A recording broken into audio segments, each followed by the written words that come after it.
My new sleeper sofa arrived yesterday, but I'm having trouble figuring out how to attach the feet to the bases of the armrests. So here's the armrests, got them upside down, ready to install the feet. Here's the instruction guide. On page 3, step 2, it shows them going parallel with the length of the armrests. So going this way.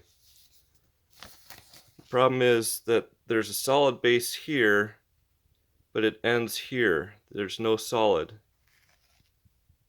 From here on, it's hollow in this section, so there'd be no place for the second screw. If I put it this way, oops, a little closer to the edge, there's the edge of the solid space. There's room to do it this way, but the screws look like they would need to have pilot holes, and I can't find any space.